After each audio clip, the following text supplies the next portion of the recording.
We are back here on SportsLine. We just heard from Tennessee after its SEC championship. The Vols now getting set for a regional as they open against Alabama State coming up on Friday. Georgia Tech Campbell also in Knoxville. Vanderbilt, on the other hand, shipped out west to the Corvallis region with number 3 overall seed Oregon State. They will open on Friday afternoon against San Diego. And we'll see if the Doors can find that June magic that they've so often had, reaching the College World Series 4 times in the last 7 years. Here was head coach Tim Corbin after finding out their regional assignment on Monday. But wait until the very last name announced. Does it get nerve-wracking or just build the anticipation?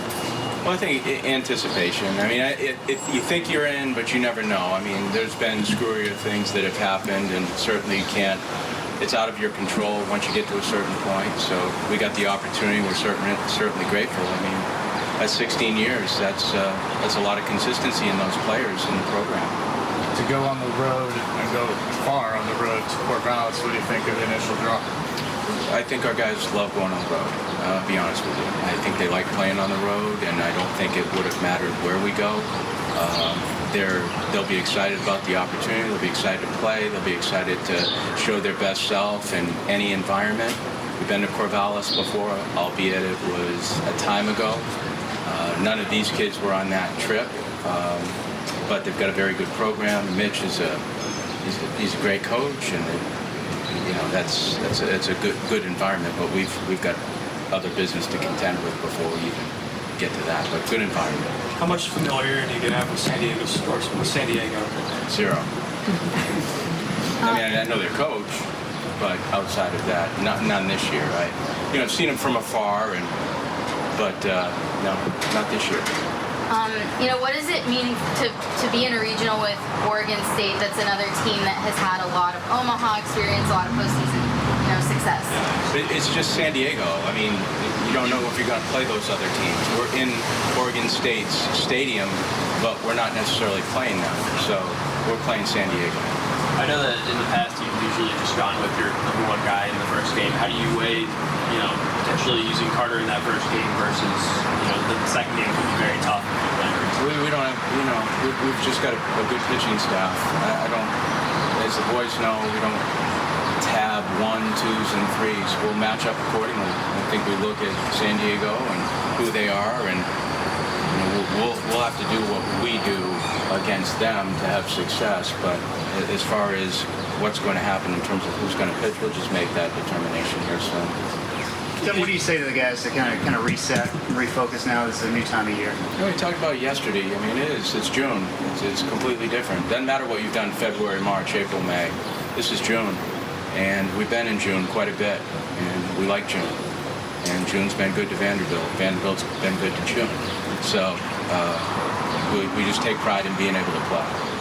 What will be the most important thing over the next 48, 72 hours as you start to get ready, get on the road?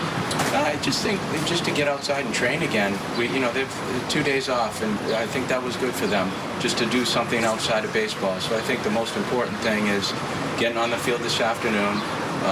It's later this afternoon, which is good, because there's certainly, when you go that distance, there's a lot of logistics that we have to contend with, and you can't forget about all the people that put so much time into this program that get us there, which is,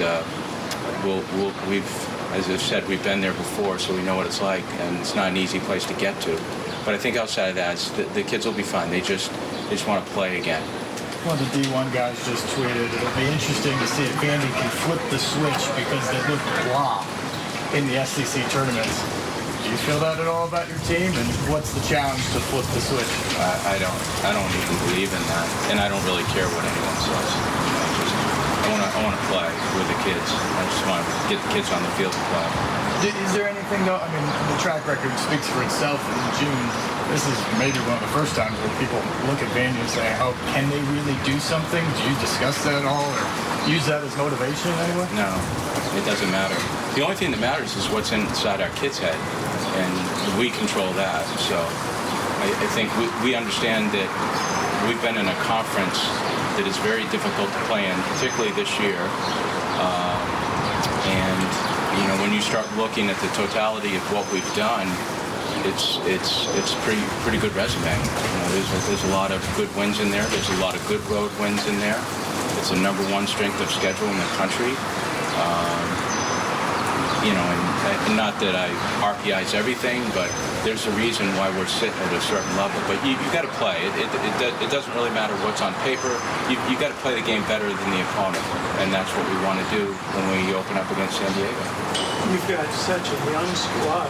Is it difficult getting those youngsters to understand this is the message you're trying to get out there?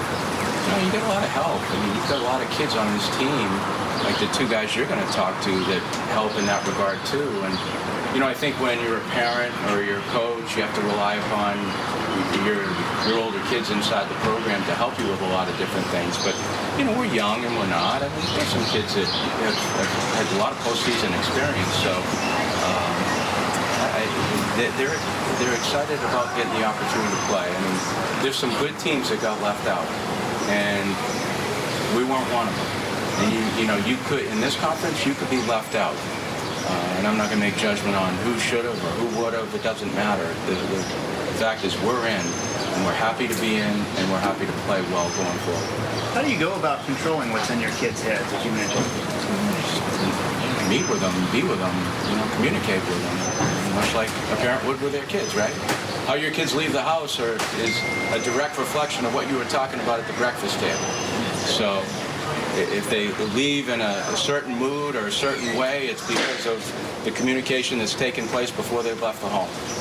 Our home's pretty strong, and we've got some kids that know how to manage that home as well.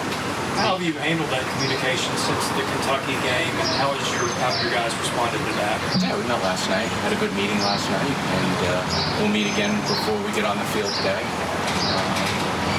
It's just kind of business as usual. You've been here about the same amount of time I have, right? Yeah. And you've seen end of the year SEC tournaments, right? Yes. And you've seen us play well after that, right? Yes. Okay. Tim, you hit up the top 16 straight years. Just in general, this day always kind of marks a successful year in a lot of ways. To be here again, what's that say about your program? I just love the consistency of it. There's a lot of people that have a lot to do with it. It's the kids in particular. There's when you're inside this program and you've had that type of consistency, there is a level of protection that takes place with them, and I'm sure that over time it's like we want to make sure we protect this program as best as we can. And there's probably a deep feeling that goes along with that, and some of it is, I'm sure at some points in time it can be stressful for them, and you don't want that. You want them to get on the field and just play, which we will do, but I think the fact that they can create that consistency and harmony on a daily and yearly basis is a direct reflection of the kids and the staff that is associated with our program, and we're proud of it. Any of your guys potentially coming back for this? Like anyone in particular? Jack Anderson. Anderson, he's day to day. I just don't know.